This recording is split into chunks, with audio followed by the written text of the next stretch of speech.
gagawin nila ay metal pipe na pang-seal sa valve, and they said it will take them probably 2 weeks, 14 days para makompleto yung procedure. Papalitan ng metal caps ang capping bags na unang ipinangselyo sa mga valve ng tangke ng lumubog na MTKR Terra Nova. Ayon sa Philippine Coast Guard, ang canvas cap ay pansamantalang solusyon o proteksyon lamang sa mga valve ng barko para maiwasan ang malakas na pagtagas nito. Sir, yung metal caps has been fabricated po, no?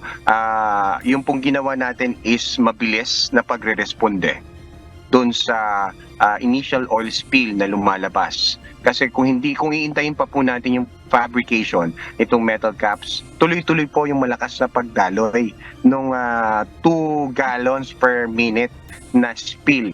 At least po ngayon, it is already been contained. Gamit po natin yung mga canvas na caps. 19 na metal caps ang kasalukuyang ginagawa at kailangang mailagay. Ang 5 sa mga valve, hindi na umano kailangang palitan ng metal. Locally made ang metal caps at tatagal ng 1 linggo bago matapos ang paggawa nito. Pagkatapos ay 1 pang linggo rin ang ilalaan para naman sa pag-i-install dito.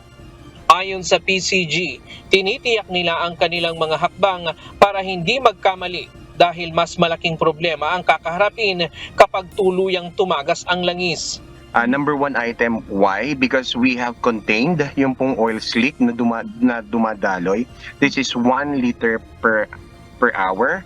And at the same time po, kapag po pag nagmadali tayo sa operasyon na ito, the whole Metro Manila, perhaps the whole Region 4, part of the whole Region 4A and Region 3 will be affected. This will have a massive effect sa Manila Bay kapag minadali po natin. Isa rin sa isinasaalang-alang ay ang pagpasok ng panahon ng mga bagyo. Kaya tinitiyak umano ng Salvor Company na hindi masisira ang mga capping bag na ilalagay.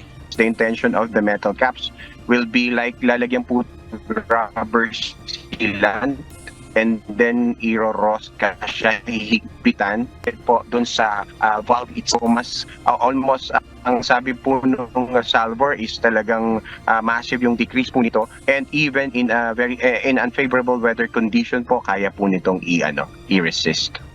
Iniulat rin ng PCG na magsisimula na ang siphoning ng 5,500 liters ng diesel na karga ng MTKR Jason Bradley na lumubog naman sa Maribeles.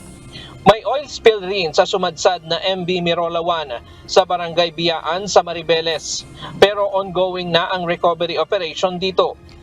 Kasama sa mga naapektuhan ng oil spill sa Bataan ang coastal area ng Tansa, Cavite. Makikita na rito ang bakas ng langis sa mga debris sa dalampasigan. Ito yung langis na sinasabing galing doon sa lumubog na motor tanker doon sa Limay, Bataan. Makikita nyo, kumapit na ito sa mga sako na iniligay ng mga residente rito sa baybayin ng dagat para pangharang at proteksyon sa kanilang mga bahay laban sa malalakas na alon. Sa ngayon, wala pa umano silang natatanggap na ayuda ang mga residente mula sa pamahalaan. Nangangamba rin sila na baka tuluyan silang pagbawalan sa pangingisda kung lumala ang oil spill dulot ng MTKR Terra Nova. Ryan Lacanlale, UNTV News and Rescue. Diyos ang aming sandigan, serbisyo publiko ang aming pinahahalagahan.